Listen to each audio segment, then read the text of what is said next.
വൈശാഖ മാസത്തിൽ 28 ദിവസം നീണ്ടുനിന്ന അക്കരെ കൊട്ടിയൂർ മഹോത്സവത്തിന് മംഗളകരമായ സമാപനം കുറിക്കുകയായി.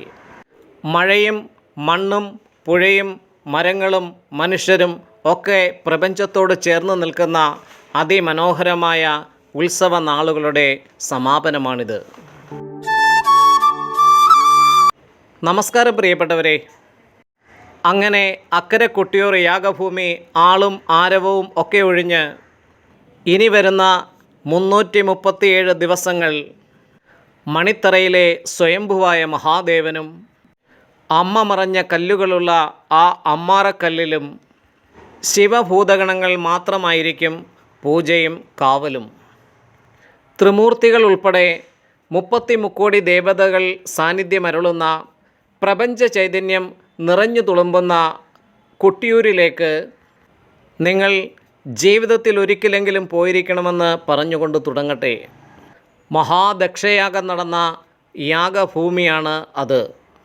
അക്കരെ കൊട്ടിയൂരിലെ ആചാര അനുഷ്ഠാനങ്ങൾ ഒക്കെയും യാഗ സംബന്ധിയായി വളരെ ഗൂഢമാണ്. ലോകത്തൊരിടത്തുമില്ലാത്ത ആചാരങ്ങൾ നിങ്ങൾക്കിവിടെ ദർശിക്കാൻ സാധിക്കും. നിങ്ങളീ കണ്ടുകൊണ്ടിരിക്കുന്നത് ഒരിടത്തും ദർശിക്കാൻ കഴിയാത്ത ആലിംഗന പുഷ്പാഞ്ജലി എന്ന കൊട്ടിയൂരിലെ ഏറ്റവും ശ്രേഷ്ഠമായ ചടങ്ങാണ്. ഇന്നേ ദിവസം ഇത് കണ്ട് ദർശന സായുജ്യമടയാനാണ് ഏറ്റവും കൂടുതൽ ആൾക്കാർ കൊട്ടിയൂരെത്തുന്ന ദിനം. രോഹിണി നാളിലാണ് ഇതിവിടെ നടക്കുന്നത്. പരമ്പരാഗതമായി കുറുമാത്തൂർ ഇല്ലത്തിനാണ് ഇതിന് അധികാരം. 91 വയസ്സുള്ള വയോവൃദ്ധനായ തിരുമേനിയെ എടുത്തുകൊണ്ടാണ് ഈ ചടങ്ങിനായി ഇവിടെ വരുന്നത്.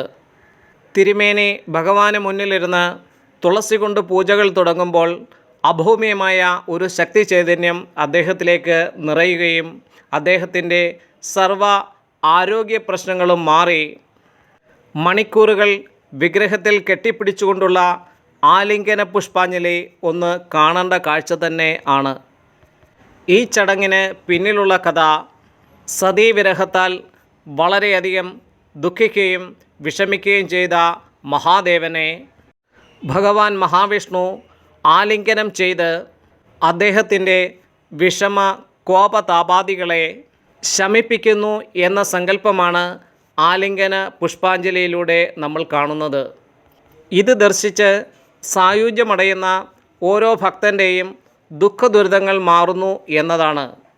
ഒരുവനിലുള്ള ഭൗതിക തൃഷ്ണകൾ കുറയുകയും അവനിൽ സാത്വിക ഭാവം വന്നു നിറയുകയും ചെയ്യുന്നു. അത് അവൻ്റെ ജീവിതത്തിലുടനീളം ഉണ്ടാവുകയും ചെയ്യും. ഇതു ദർശിക്കുന്ന ചെറുപ്പക്കാരുടെ വിവാഹ തടസ്സങ്ങൾ നീങ്ങി അവർക്ക് മംഗല്യഭാഗ്യം ലഭിക്കുന്നു. ദമ്പതികൾ ഇത് ദർശിക്കുക വഴി നല്ല ദാമ്പത്യം നിലനിർത്താൻ അവർക്ക് സാധിക്കുന്നു. കാരണം പാർവതി പരമേശ്വരന്മാരെ പോലെ ജീവിക്കാൻ സാധിക്കുക ഒരു മഹാഭാഗ്യമാണെന്ന് അറിയുക. വളരെ പ്രസിദ്ധമായ ശ്ലോകം നിങ്ങൾ കേട്ടിട്ടില്ലേ? വാഗർത്ഥാവിവ സംപൃക്തോ വാഗർത്ഥ പ്രതിപത്തയെ ജഗതപിതരോ വന്ദേ പാർവതി പരമേശ്വരോ. ശിവപാർവതിമാരെ സ്തുതിക്കുന്ന അതിശ്രേഷ്ഠമായ ശ്ലോകമാണ് ഇത്.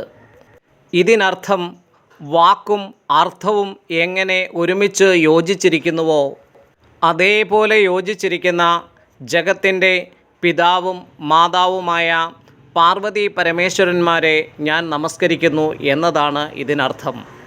അതിനാധാരമായ കഥ നടന്ന സ്ഥലവുമാണ് കൊട്ടിയൂർ. പ്രസിദ്ധമായ ദക്ഷയാഗം കഥയെക്കുറിച്ചും കൊട്ടിയൂർ മഹോത്സവം അറിയേണ്ടതെല്ലാം എന്ന വീഡിയോയിൽ ഞാൻ വിശദമായിട്ട് പറഞ്ഞിട്ടുണ്ട്. അത് കമൻറ്റ് ബോക്സിലും ഡിസ്ക്രിപ്ഷനിലും കൊടുത്തേക്കാം. നിങ്ങൾ ആ ചാനലിൽ കയറി ഇത് കാണുക. 46,000 പേർ കണ്ട വീഡിയോയാണ് അത്. ദക്ഷയാഗത്തിൻ്റെ തത്വത്തെക്കുറിച്ചും അതിൽ വിശദമായി വർണ്ണിക്കുന്നു. തിരുവിഞ്ചിറയ്ക്ക് ചുറ്റും ജലത്തിലൂടെയുള്ള കൊട്ടിയൂരിലെ ശീവേലി അതിവിശേഷപ്പെട്ടതാണ്. 2 ഗജവീരന്മാരുടെ മുകളിലായി പാർവതി പരമേശ്വരന്മാർ ദേവന്മാർക്കും മനുഷ്യർക്കും ഭൂതഗണങ്ങൾക്കും ദർശനം കൊടുക്കുന്ന കാഴ്ച വളരെ ഭക്തി നിർഭരമാണ്. ഏതു ക്ഷേത്രത്തിലായാലും ശീവേലി ദർശനത്തിലൂടെ ജീവിതമാകുന്ന ചുറ്റലിലെ കഷ്ടതകളും ദുഃഖങ്ങളും ദുരിതങ്ങളുമൊക്കെ അകലുന്നു. ഭക്തിയോടെയും ശ്രദ്ധയോടെയും ശിവേലി ദർശനം പൂർത്തിയാക്കുന്ന ഒരു വ്യക്തിയിൽ കഷ്ടപ്പാടുകളകന്ന് സൗഭാഗ്യങ്ങൾ വന്നു ചേരുന്നു. അറിയുക, ശ്രദ്ധയും ഭക്തിയും പൂർണ്ണമായും ഉള്ളവർക്ക് മാത്രം, ക്ഷേത്രത്തിൽ നിന്നുകൊണ്ട് കണ്ടവൻ്റെ പരദൂഷണം പറയുന്നവർക്ക് ഉണ്ടാവുകയുമില്ലെന്ന് അറിയുക. കൊട്ടിയൂരിലെ വളരെ വിശേഷപ്പെട്ട മറ്റൊരു വഴിപാടാണ് ഇളനീർ വയ്പും ഇളനീർ അഭിഷേകവും. പണ്ട് പൂർണ്ണമായും വനമായിരുന്ന കൊട്ടിയൂരിൽ മൃഗവേട്ടക്കാർ അമ്പിന് മൂർച്ച കൂട്ടുവാനായി ഇന്നു കാണുന്ന ഈ സ്വയംഭൂ ശിവലിംഗത്തിൽ ഉരസുകയും ആ സ്വയംഭൂ ശിവലിംഗത്തിൽ നിന്ന് ധാരാളം ചോര ഒഴുകാൻ തുടങ്ങി. ഇതറിഞ്ഞ് മഹാദേവ സാന്നിധ്യം തിരിച്ചറിഞ്ഞ അവിടുത്തെ നമ്പൂതിരിമാർ നെയ്യും ജലവും ഒക്കെ ഉപയോഗിച്ച് അഭിഷേകം ചെയ്തിട്ടും രക്തപ്രവാഹം നിന്നില്ല. ഇളനീർ കൊണ്ട് അഭിഷേകം ചെയ്തപ്പോൾ രക്തഗമനം നിൽക്കുകയും ആ പരിസരമെങ്ങും ഒരു ശാന്തി ചൈതന്യം നിറയുകയും ചെയ്തു. ഇതിൻ്റെ സ്മരണാർത്ഥമാണ് എല്ലാ വർഷവും വ്രതമെടുത്ത് നഗ്നപാതരായി കിലോമീറ്ററുകൾ താണ്ടി ഇളനീർ വയ്പ് എന്ന ചടങ്ങ് ഇവിടെ നടക്കുന്നത്. നിങ്ങൾക്കറിയാമായിരിക്കും, ഇളനീർ കൊണ്ട് മഹാദേവന് ധാര നടത്തുകയും അത് ദർശിക്കുകയും ചെയ്യുക വഴി വളരെ കാലമായി നിലനിൽക്കുന്ന രോഗദുരിതങ്ങൾക്ക് ശമനമുണ്ടാകുകയും അത് മാറുകയും ചെയ്യുന്നു. പാരമ്പര്യമായിട്ടുള്ള പല രോഗങ്ങളും വരാതിരിക്കാനും ഈ ദർശന പുണ്യത്തിലൂടെ സാധിക്കുന്നു. കൊട്ടിയൂർ പെരുമാളിൻ്റെ വിശേഷങ്ങൾ എത്ര പറഞ്ഞാലും തീരില്ല. ദക്ഷിണകാശി എന്നറിയപ്പെടുന്ന കൊട്ടിയൂരിലെ വൈശാഖോത്സവം ഇടവത്തിലെ ചോതി മുതൽ മിഥുനത്തിലെ ചിത്തിര വരെയാണ് നടക്കുന്നത്. 28 ദിവസവും ഇവിടുത്തെ താൽക്കാലിക തിടപ്പള്ളിയിൽ വിറക് തീയെരിയുന്ന ചാരം നീക്കാറില്ല. ഇത്രയും ദിവസവും എത്ര വിറകെരിഞ്ഞാലും ഈ ചാരം കൂടി നിൽക്കാത്തത് ഇന്നുമൊരു അത്ഭുതമാണ്. അതുപോലെ ഈ ദിവസങ്ങളിലൊക്കെയും പൂജയ്ക്കും പ്രസാദത്തിനുമായി വേണ്ടിവരുന്ന ഓരോ ദിവസവും 8 കിലോയോളം ചന്ദനം ചാണയിൽ ഉരച്ചാണ് ഇവിടെ എടുക്കുന്നത്. അത് ഇവിടെ വന്നാൽ കാണാൻ പറ്റുന്ന ഒരു കാഴ്ചയാണ്. ഭണ്ഡാരം ഇക്കരെ കൊട്ടിയൂരിൽ എഴുന്നള്ളിക്കുകയും അതേപോലെ വയനാട് മുതിരേരിയിൽ നിന്ന് കൊണ്ടുവന്ന വീരഭദ്രൻ്റെ വാള് തിരികെ അവിടേക്ക് കൊണ്ടുപോകുന്നൊരു കാഴ്ചയും വളരെ വിശേഷമാണ്.